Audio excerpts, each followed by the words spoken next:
Single bond रहेगा तो कौन सा सफिक्स, डबल बॉन्ड में कौन सा, ट्रिपल बॉन्ड में। बात समझते हो? संतृप्त का मतलब तू इतना ना खा लिया, इतना ना खा लिया कि अब एक रसगुल्ला भी नहीं खा सकता, कुछ नहीं खा सकता, ऐसे चलेगा, ऐसे।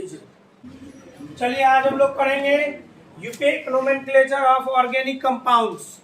ठीक है, देखिए कार्बनिक यौगिक की बढ़ती हुई जनसंख्या को देखते हुए आपको कार्बनिक यौगिक के नामकरण के लिए नियम बनाया गया।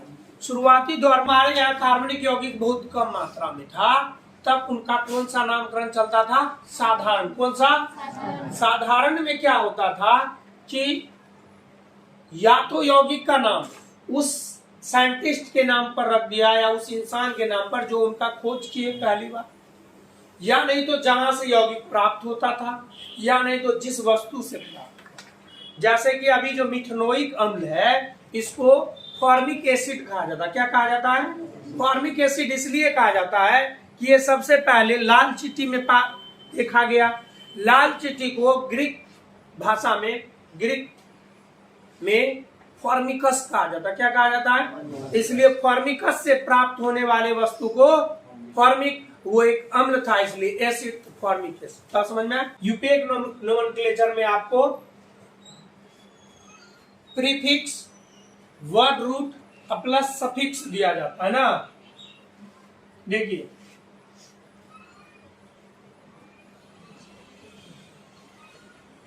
आईयूपीसी नेम में आपको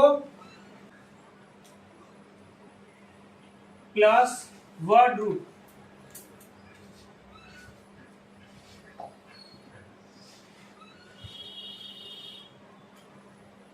इसमें देखिए सब क्या है, IUPAC name, prefix, word root, suffix.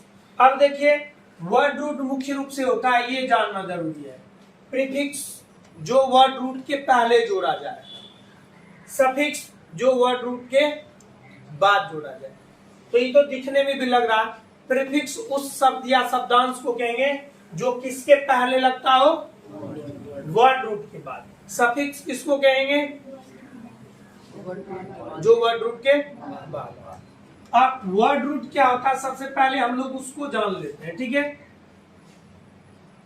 अब देखिए हाइड्रोकार्बन का मुख्य रूप से, हाइड्रोकार्बन को मुख्य रूप से 3 भाग में बांटा गया। एक होता ओपन, खुला चेन, एक होता बंद चेन, और एक होता है बेंजीन के आकार, एरोमेटिक उसको बोलते हैं। नंबर ऑफ कार्बन एटम, इसको क्या पढ़िएगा आप लोग, नंबर ऑफ कार्बन एटम। यहां आपको वर्ड रूट लिख देते बगल में,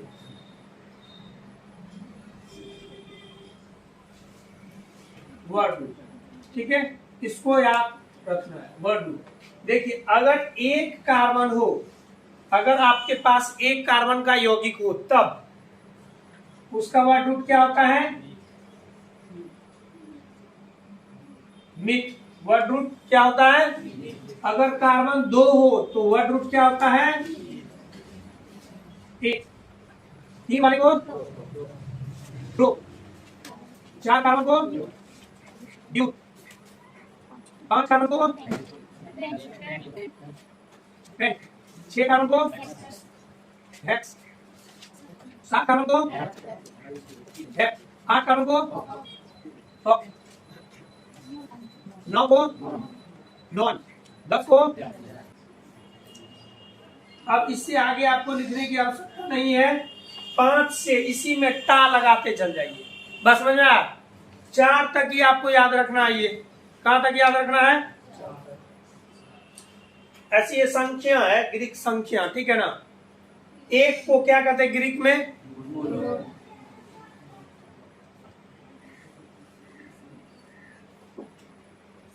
संख्या। 1 को अपने लोग 1 कहते हैं, तो ग्रीक में क्या कहा जाता है, मोनो। 2 को, 3 को, 4 को, 5 को, 4 ही तक याद रखना है। 4 के बाद तो हम इसी में टा लगाएंगे ना। आज बताओ 6 संख्या, 6 का नाम क्या होगा,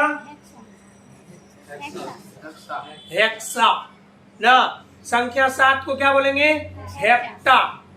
8 को ऑक्टा। तो मुख्य रूप से संख्या आपको कहां तक याद रखना है? 4 तक। और उसके बाद वर्ड रूट में क्या लगाते जाएंगे ना? तो वर्ड रूट 1 से 10 तक वाला समझ में आ गया।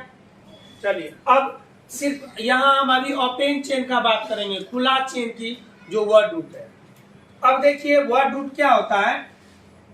मुख्य रूप से यहाँ 3 सीरीज बनेगा, ठीक है।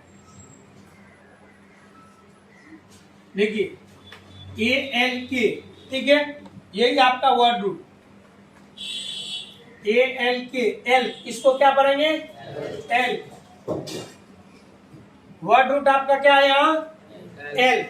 अब इसमें देखिए सफिक्स क्या आता है, यहाँ एक जुड़ जाता है ANE, सफिक्स हो गया। ये आपको प्राइमरी सफिक्स 3 ही होगा। कितने प्राइमरी सफिक्स? कितने? पहला क्या हुआ? ANE, दूसरा ENE, तीसरा YNE। अब इसका नाम देखिए, वर्ड रूट क्या था आपका? एल। वर्ड रूट क्या था? वर्ड रूट क्या था? एल। और उसमें सफिक्स यहाँ क्या जोड़े? यहाँ क्या जोड़े? यहाँ क्या जोड़े? अब ये बन गया एल्केन। ये ग्रुप है, सीरीज हो गया। बात समझ में? क्या बन गया? ये क्या बन गया? एल्कीन। ये क्या बन गया? एल्काइन। नाम लिख दे हिंदी में, एल्केन। ये क्या बन गया? एल्कीन। ये क्या बन गया? एल्काइन। बात समझ में आ गई नहीं? एल्काइन, ठीक है। अब देखिए ये 3 सीरीज को हम कैसे पहचाने, इसका यौगिक कैसे बनाएं, ठीक है। तो इसके लिए फॉर्मूला होता है। एल्केन ग्रुप का जो फॉर्मूला होता है वो होता है CnH2n और +2। इसका अर्थ है कि एल्केन ग्रुप का कोई भी यौगिक बनाइएगा तो कार्बन जितना ले रहे हैं हाइड्रोजन उसके 2 गुना से 2 अधिक लेना है। बात समझ में आई? कार्बन के 2 गुना से 2 अधिक। बात समझ में आया कि नहीं? अब इसके लिए फॉर्मूला होता है CnH2n। ये कह रहा है कार्बन जितना दोगे हाइड्रोजन सिर्फ 2 गुना कर दो। जैसे 4 कार्बन का यौगिक बनाना है इसका वाला का, तो हाइड्रोजन कितना देना है? कितना देना है? कौन ग्रुप का? एल्कीन ग्रुप में 4 कार्बन के यौगिक बनाना है तो हाइड्रोजन कितनी लगेगी? जैसे दाल भात, तो चावल के हिसाब से दाल की गणना होती है कि नहीं? मुख्य रूप से क्या है अपने लोग का जो सामग्री है उसमें वर्ड रूट क्या है? चावल। क्या है? चावल के हिसाब से सब्जी, चावल के हिसाब से दाल ना। अगर चावल नहीं बताइएगा तो दाल नहीं बताएंगे कितना केजी। तो उसी तरह से यहाँ कार्बन के हिसाब से कौन आएगा? समझ लो कार्बन है चावल तो हाइड्रोजन है दाल। कार्बन है तो हाइड्रोजन दाल। तो कार्बन के हिसाब से चावल के हिसाब से दाल लेंगे ना जी ना। चावल 1 कटौती लिए तो दाल 1 चम्मच से कम चलेगा? 1 बाल्टी चाहिए। चावल इतना को लिए 1 कटौती दाल लेगा? तो दाल तुम किसके ऊपर डिपेंड कर लेते हो? किसके हिसाब से? तो बताओ यहाँ का चावल कौन है? दाल कौन है? बस समझ में आ? तो 4 कार्बन के लिए कितना हाइड्रोजन आएगा? किसके लिए? समझ लो खाने वाला कै को है? 3 गो ना। खाने वाला कै गो है? बुधवार मंगला शनिचरा, मान लो 3 गो खाने वाला है। तो सबका डोज अलग। कोई कहता कि हम दाल सुरख के खाएंगे, कोई कहता मिला के खाएंगे, कोई कहेगा चाटे के खा लेंगे। इसका कहना नहीं भाई, चावल में दाल इतना दो कि हम उसको सुरख के खाएं। तो मतलब दाल ज्यादा लगेगा कि कम? इसका भाई मिला के खा लेंगे तो ठीक है। इसका कहता नहीं थोड़ा सा सुंघा दीजिएगा ना, सेंटो से काम ले लेंगे। तो इसलिए बताओ इसमें कार्बन 4 गो रहेगा तो हाइड्रोजन 2 गुना में 2 जोड़ दो। बोले ना भाई सर, कार्बन अगर 4 है तो हाइड्रोजन 4 दूना 8 है 2। इसमें 2 कम कर देना है। देखो ये हो जाएगा H2N -2, अर्थात हाइड्रोजन के दो गुना, कार्बन के दो गुना करके दो घटा देना। ओपेन चेन में मुख्य रूप से के गो ग्रुप बनेगा? Alkane, alkene, alkyne. के गो? Alkene, alkene, alkyne. बात समझ में आया? और यौगिक बनाने के लिए फॉर्मूला समझ में आया? इसको बोलते हैं जनरल फॉर्मूला, सामान्य सूत्र ना।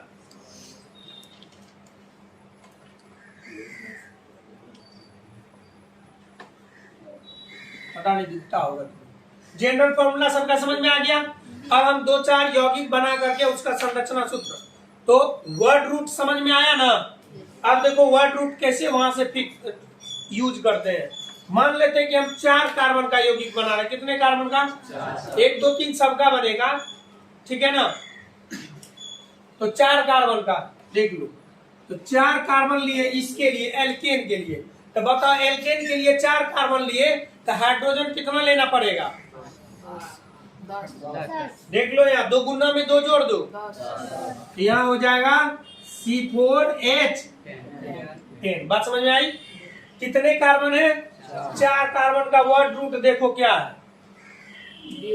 ब्यूट है। क्या है? ध्यान से देखो, ब्यूट, BUT, ब्यूट। इसमें कौन ग्रुप है? ANE। तो यहाँ सफिक्स क्या लगेगा? ANE। अब इसका नाम क्या हो गया? ब्यूटेन नाम हो गया। नाम समझ में आया कैसे लिखा जाएगा? चलो इसमें भी देखते हैं 4 कार्बन का। तो C4 लिए बाबू, तो इसमें हाइड्रोजन कितना आएगा? सिर्फ 2 गुना करो, कितना आएगा? 8। यहाँ H8। तो 4 कार्बन के लिए वर्ड रूट क्या आता है? ब्यूट। अब ई कौन ग्रुप का है? एल्कीन में, तो यहाँ सफिक्स क्या लगाएगा? ये क्या हो गया? ब्यूटीन। क्या हो गया? ब्यूटीन। यहाँ 4 कार्बन के लिए क्या आएगा? C4। H कितना आएगा? 4 दूना, और में से कितना घटाएंगे? 2। तो क्या बचेगा? 6। तो 4 कार्बन के लिए वर्ड रूट ब्यूट। इसके लिए सफिक्स क्या आ जाएगा? YNE। ये हो गया ब्यूटाइन, ब्यूटेन, ब्यूटीन, ब्यूटाइन। नाम लिख लिख सीखा। अब एक बात और, इसके संरचना सूत्र में हम कैसे पहचानेंगे कि ना कि ये कौन ग्रुप का है? तो मुख्य रूप से यहाँ कितने ग्रुप चल रहा है तुम लोग को? 3। इसका जो फंक्शनल ग्रुप होता है बाबू ना, फंक्शनल ग्रुप इनका सिंगल बॉन्ड क्या होता है? इसके लिए आप यूज करते हैं सिंगल बॉन्ड। पोस्ट में लिख दे, कोई दिक्कत? ये फंक्शनल ग्रुप है। कैसे जानेंगे कि एल्केन ग्रुप है? एल्केन ग्रुप का फंक्शनल ग्रुप क्या होता है? इसके लिए, इसके लिए ट्रिपल बॉन्ड। बात समझ में आया? अब देखिए और 1 2 लेते हैं। अब इसका एक बार संरचना सूत्र आपको बताते हैं, संरचना फैलाने के लिए कैसे फैलाया जाएगा। देखिए 4 कार्बन है, तो आप 4 कार्बन को पहले जोड़ लीजिए इस ग्रुप में। एल्केन में हर जगह सिंगल बॉन्ड है, इसको बॉन्ड बोलते हैं। क्या बोलते हैं? एक ही गुण है, तो इसलिए सिंगल। तो चलिए 1 और लगा दिए, ठीक है। सिंगल मतलब समझाना नहीं ना पड़ेगा।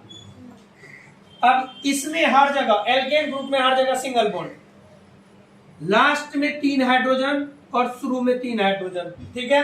बाद बाकी में ऊपर नीचे। बस समझ में? ये सब हाइड्रोजन है। इसको कौन फॉर्मूला कहेगा? स्ट्रक्चरल, यानी कि संरचना सूत्र। ये किसका हुआ बाबू संरचना सूत्र? किसका हुआ? ब्यूटेन का। इसी तरह इसमें एक जगह डबल बॉन्ड। डबल बॉन्ड इसलिए आता है कि कार्बन को 4 बॉन्ड हमेशा चाहिए। कार्बन को कितना बॉन्ड? ये बकलोलवा मरल है, इसका अर्थी उठाने के लिए कै गो चाहिए? बिना 4 गो से नहीं जाएगा। समझ लो कि कार्बन एगो मरा हुआ इंसान है, तो अर्थी उठाने के लिए कै गो चाहिए?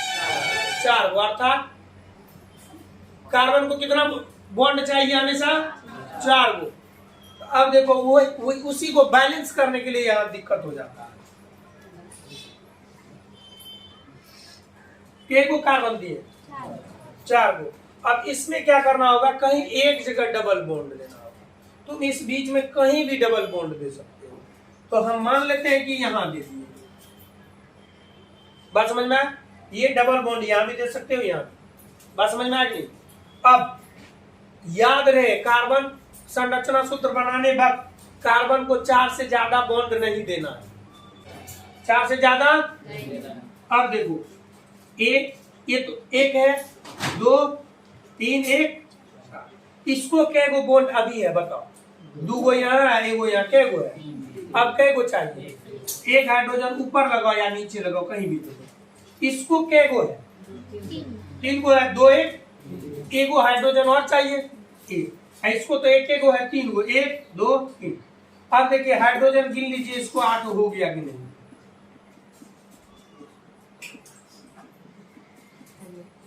हो गया। इसका संरचना सूत्र हो गया, बात समझ में आ? इसका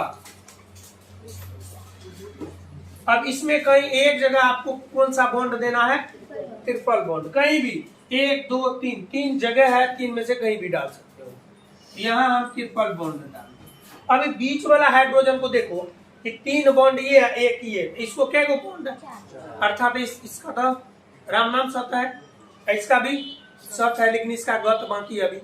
तो चलो इसको 1 2 3, 1 2, बताओ हाइड्रोजन यहाँ 3 गो लगा, अब 3 गो यहाँ लगा, 6 हो गया। 6 ही था, संरचना सूत्र बनाने के लिए सीख दिया। चलो एक और यौगिक बना करके समझाते हैं।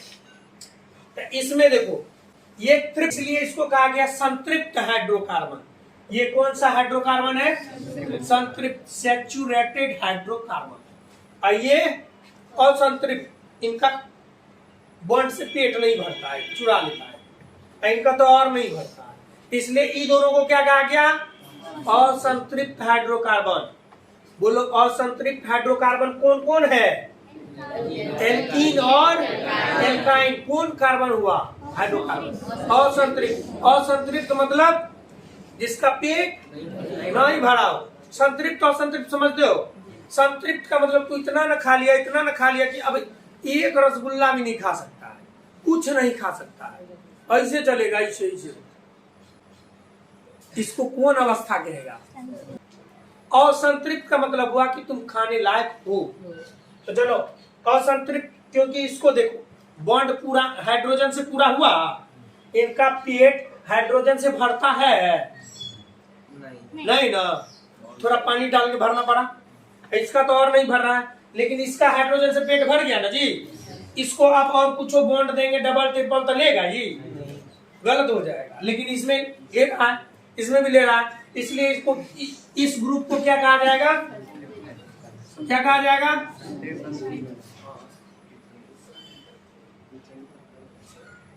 संतृप्त हाइड्रोकार्बन। ये हो गया, ये दोनों हो गया बाबू।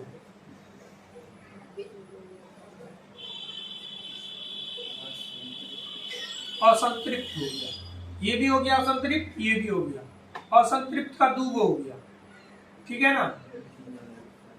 अब एक और यौगिक बना रहे हैं, तो कितना कार्बन का बनाए? 6 कार्बन का बनाते। चलो अभी ये नामकरण का शुरुआती बेसिक बात हुआ, बात समझ में आया? अभी इनके बाद अपने लोग टेढ़े मेढ़े बहुत सारे नामकरण करना होगा। अब 6 कार्बन का देखो, कार्बन एल्केन में 6 कार्बन लिए हैं, तो बताओ हाइड्रोजन कितना है? 6 दूना 12 2। अब बताओ 6 कार्बन का वर्ड रूट क्या है? हेक्स। यहाँ लिखेंगे हेक्स। इसमें कौन लगेगा? Suffix ANE। क्या बन गया ये? हेक्सेन। यहां भी लेते हैं C6, तो इसमें H कितना आएगा? कितना आएगा? बताओ क्या बन जाएगा? ये हेक्सिन बनेगा। हेक्स में क्या लगेगा? ये सफिक्स इसका बाबू देख लो, क्या लगेगा? क्या बन गया? हाँ, C6H कितना लेगा? 6 दूना 12 में से 2 घटा तो कितना आया? 12 आया रे, 10 आया। तो बताओ इसका नाम हेक्साइन। अच्छा समझ में आ गया। अब बताओ वर्ड रूट सिर्फ आपको यहाँ क्या लेना है, एल। सफिक्स कितने जोड़ना है, 3।